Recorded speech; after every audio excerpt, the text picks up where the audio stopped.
அன்பர்களுக்கு இனிய காலை வணக்கம். முத்துத்தெரு சேனலுக்கு உங்களை வரவேற்பதில் ரொம்ப மகிழ்ச்சி. நான் பார்த்தேன்னா இந்த இதில் நிறைய சிறு சிறு கதைகள், நீதி கதைகள் கூறிக்கொண்டு வரோம். அந்த வகையில் இன்றைக்கி நம்ம கூற போகிறது என்ன அப்படின்னு கேட்டிங்கன்னா, 2K கிட்ஸ் விட்ஸ் 19 கிட்ஸ் அப்படிங்கிற ஒரு தலைப்பில் நம்ம இந்த கதையை பற்றி பார்க்க போகிறோம். 90ல் பிறந்த குழந்தைகளும் 2000ல் பிறந்த குழந்தைகளை பற்றின ஒரு கதையாக பார்க்கலாம் அப்படிங்கிறது தான் என்னுடைய சின்ன கருத்து. இதில் பார்த்தீங்க அப்படின்னா, இதில் என்ன டிஃப்ரென்ஸ் அப்படின்னு நம்ம பண்ணணும்னா, இப்போ ஒரு தென்னை மரம் எடுத்துக்கலாம். தென்னை மரத்தை நெட்டை ரகம், குட்டை ரகம்னு 2 ரகங்கள் இருக்கும்.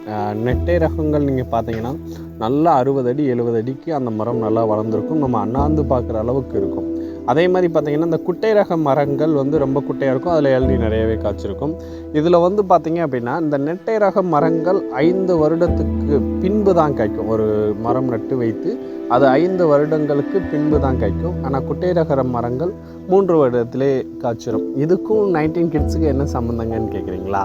இதில் இருக்குது. என்ன சம்மந்தம் அப்படின்னு கேட்டிங்கன்னா, இந்த 19 கிட்ஸ் அதுக்கு முன்னாடி பிறந்தவங்கலாம் பார்த்திங்கன்னா ரொம்ப கஷ்டப்பட்டு ஒரு இடத்துக்கு வரணும் அப்படின்னு நினச்சிருப்பாங்க. ஆனால் இன்றைக்கி இருக்க 2K கிட்ஸோட மெயின் மென்டாலிட்டி, அவங்களுடைய மனநிலை எப்படி இருக்குது அப்படின்னு கேட்டிங்கன்னா, உடனே பணம் சம்பாதிக்கணும், உடனே பெரிய ஆளாயிடணும், உடனே நான் இந்த அச்சீவ்மெண்ட்லாம் அடையணும் அப்படிங்கிற எண்ணங்கள் அதிகமாகவே இருக்குது. அந்த குட்டை ரக மரங்கள் மாதிரி நான் சீக்கிரமே பெரிய ஆளாகணும், பணம் சம்பாதிக்கணும் அப்படிங்கிற ஒரு தாட்டில் இருக்காங்களே தவிர, இந்த நெட்டை ரக மரம் மாதிரி நேடோடி பெருசாக நம்ம மேலே வரைக்கும் போகணும், வாழணும் அப்படிங்கிறத இன்றைக்கி மனநிலை இல்லை. முன்னாடி இருந்த பெரிய பெரிய ஜாம்பவன்ஸ்லாம் பார்த்தீங்க அப்படின்னு கேட்டிங்கன்னா, அவங்கெல்லாம் அந்த கடின உழைப்போட பெரிய லெவலில் வளர்ந்துருப்பாங்க. காரணம் என்னென்னு கேட்டிங்கன்னா, நல்லா ஸ்ட்ராங்காக அவங்க ஒவ்வொரு விஷயத்தையும் அடிபட்டு மேலே வளர்ந்தாங்க. ஆனால் இன்றைக்கு இருக்கக்கூடிய இளைஞர்கள் அதை மீன் பண்ணுறதில்ல. இதில் ஏன் 19 கிட்ஸ் சொன்னேன்னு கேட்டிங்கன்னா, இந்த 19 கிட்ஸோட சூழ்நிலைகள் எல்லாமே அந்த நெட்டை ரக மரங்கள் மாதிரி ரொம்ப கஷ்டப்பட்டு தான் ஒவ்வொரு ஸ்டெப்பாக தான் ஏற முடியுது. 19 கிட்ஸுக்கு சீக்கிரமே எல்லாமே கிடைச்சிடுது. ஆனால் சீக்கிரம் கிடைக்கிறதோட ஆபத்து என்னன்னு கேட்டிங்கன்னா, இந்த நெட்டை ரக மரங்களுடைய வாழ்நாள் எண்ணிக்கை மிக அதிகம். இந்த குட்டை ரகங்கள் வாழ்க்கை எண்ணிக்கை மிக குறைவு.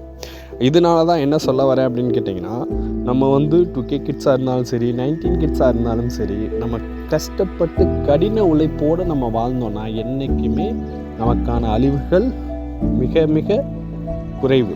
அதனால் நம்ம கஷ்டப்பட்டு மேலே ஏறணும். இன்றைக்கி இன்னொரு விஷயம், இந்த தென்னை மரத்தை வச்சு உங்களுக்கு சொல்லணும் அப்படின்னு கேட்டிங்கன்னா, நிறைய பேர் கஷ்டப்பட்டு முக்கால்வாசி மரம் ஏறிடுறாங்க தென்னை மரத்தில்.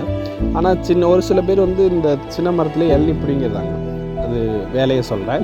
நிறைய பேர் கஷ்டப்பட்டு நல்லா TNPSC எக்ஸாம் இருக்கட்டும், இந்த எக்ஸாம் நல்லா படித்து நல்லா தரவா 19% போய் உட்காந்துருக்காங்க. இந்த இடத்துல ஒரு பக்கத்தில் இருக்க ஏதோ ஒரு வகையில் வேலையை வாங்கிட்டு போயிடலாம் அப்படிங்கும்போது அவங்க மனநிலை ரொம்ப சரிந்து கீழே வந்துடுறாங்க. அது தவறு.